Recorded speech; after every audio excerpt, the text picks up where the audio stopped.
Bonjour Anne-Solène. Bonjour Anissa. Donc vous êtes diplômée d'un master art plastique pratique et poétique, mais aussi titulaire de formations complémentaires en tant que décoratrice d'intérieur et peintre. Vous vivez chaque projet comme une aventure, vous avez l'amour du travail bien fait. Aujourd'hui, avec les tutos, via les réseaux sociaux, en fait, on est riche d'idées. Oui. Donc vous-même, vous êtes très active sur les réseaux tels que Instagram ou Facebook ou encore Ooze. Donc pourquoi aujourd'hui ferions-nous appel à une décoratrice d'intérieur ? Au-delà de ce qu'on peut voir en tutoriel ou des inspirations multiples et diffuses sur Pinterest par exemple, votre décoratrice vous permettra vraiment d'établir le style de décoration qui vous correspond. Donc elle tient compte de vos goûts et aussi de votre budget. Elle va personnaliser le projet. Complètement.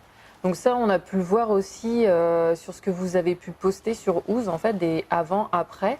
C'est là, en fait, qu'on se rend compte que le métier de décoratrice d'intérieur est important, il prend tout son sens. Aujourd'hui, quelles astuces, quels conseils pouvez-vous me donner pour acheter du mobilier ? L'achat d'un mobilier peut être complexe. Le tout, c'est vraiment de déterminer les axes essentiels en fait. Par exemple, pour l'achat d'un bureau, il va falloir déterminer dans quel espace il va s'installer, quel usage vous en faites, si par exemple vous allez juste consulter vos mails le soir ou si vous allez vraiment travailler sur votre bureau pendant 6 heures sur une journée. Aussi, elle va vous guider dans le rapport qualité-prix et le style et l'harmonie. D'accord, toutes les questions qu'on ne se pose pas complètement en fait. Non, parce qu'en règle générale, quand on est en boutique, on fonctionne beaucoup au coup de cœur. Donc nous avons évoqué un peu plus tôt que vous étiez titulaire d'une formation en tant que décoratrice d'intérieur, mais aussi peintre. Vous peignez beaucoup, vous créez des fresques. Quand vous créez toutes ces choses, donc vos tableaux ou les fresques, vous vous inspirez des tendances actuelles ou est-ce que c'est quelque chose qui vient de vos humeurs, de votre mood du moment ? Alors les deux à la fois.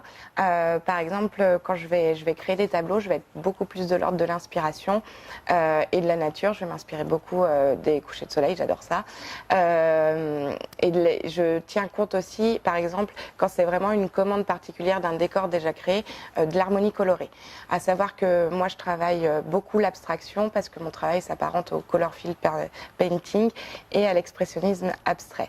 Par contre, par exemple, pour les fresques et les décors peints, là, je vais étudier la chose en amont. Je vais travailler sur croquis et avec le client, on va déterminer vraiment si c'est OK ou pas OK, les choses à retravailler. Pour un projet professionnel, par exemple, je vais tenir compte de son identité visuelle. D'accord. Donc vous basez donc comme vous dites sur votre humeur, vous basez sur les tendances déco. Oui. Pour vous, quelle sera la tendance en 2019 en termes de matière, couleur et visuel ? Alors pour reprendre le style scandinave, c'est vrai qu'il s'est essoufflé là en 2018. En 2019, c'est le style Scandicraft qui va le remplacer. Et ce style donc a un design vraiment plus pointu et plus authentique. En termes de matière, on va être plus sur du cuir, du liège, du lin. Et du bois brut. Au niveau des couleurs, on va être donc beaucoup plus sur des couleurs chatoyantes, des couleurs très chaudes, et on va oublier les couleurs pastel. D'accord, donc c'est vraiment un virage à 180 degrés. Ouais. D'accord. Donc vous pouvez retrouver toute l'actu d'Anne-Solène sur les réseaux sociaux qui s'affichent sur votre écran. Merci Anne-Solène pour vos précieux conseils. Je t'en prie. Au revoir. Au revoir.